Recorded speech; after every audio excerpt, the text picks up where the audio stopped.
Hello বন্ধুরা, তোমরা সবাই কেমন আছো? আমার চ্যানেলের আরও একটি নতুন ভিডিওতে তোমাদের স্বাগত জানাই। আমার ছাদ বাগানে আমি আরও একটি নতুন সদস্যকে নিয়ে এলাম।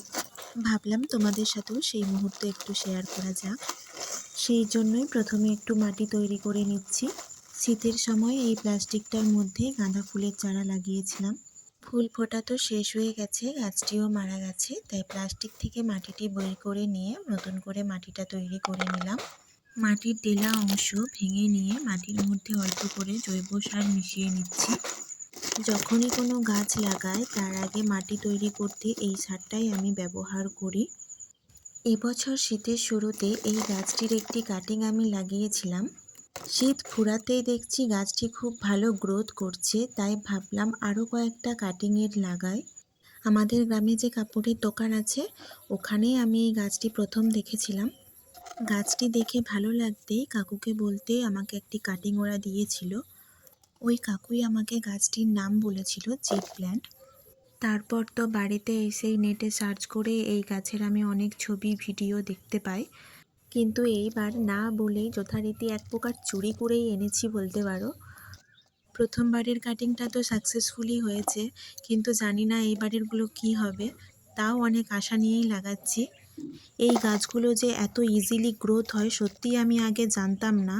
কিছুই না, আগের বারের কাটিংটা তো জাস্ট মাটিতে পুঁতে দিয়েছিলাম আর অল্প অল্প করে জল দিয়েছি, তাতেই সুন্দর গাছটা হয়ে গেছে। আমি খুব একটা গাছ কিনে এনে লাগাই না। যখন কোথাও যাই গাছ পছন্দ হলে সেখান থেকে একটু ডাল ভেঙে নিয়ে এসে বাড়িতে লাগিয়ে দিই, দেখি সুন্দর গাছ হয়েও যায়। আমার বাড়িতে না ফুলের গাছ সেরকম বিশেষ কিছু নেই। এই রকম পাতাবাহার টাইপের যেগুলো ইনডোর প্ল্যান্ট হয় আর কি, সেই ধরনেরই গাছ কিছু আছে। তোমরা যদি আমার সেই সব গাছ দেখতে চাও তাহলে আমাকে কমেন্টে জানিও।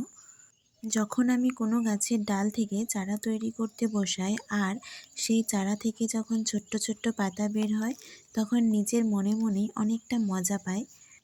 এইবার যেহেতু 3টে কাটিং থেকে চারা তৈরি করব, তাই 3টে আলাদা আলাদা প্লাস্টিকের কৌটোর মধ্যে মাটি ভরে নিয়ে তাতে সুন্দর করে গাছগুলো একটির পর একটি লাগিয়ে দিলাম।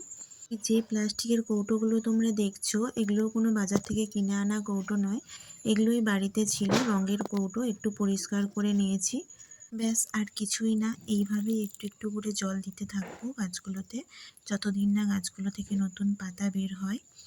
চলো এবার তোমাদের দেখায় আগের কাটিংটা থেকে কীরকম গাছটা হয়েছে। অনেক ছোট ছোট পাতাও গজাচ্ছে, খুব ভালো গ্রোথ হয়েছে গাছটার। ভিডিওটি ভালো লাগলে তাড়াতাড়ি একটা লাইক করে দাও আর চ্যানেলটা সাবস্ক্রাইব করে দাও। আজকের মতো চলো টাটা, থ্যাঙ্কস ফর ওয়াচিং, বাই।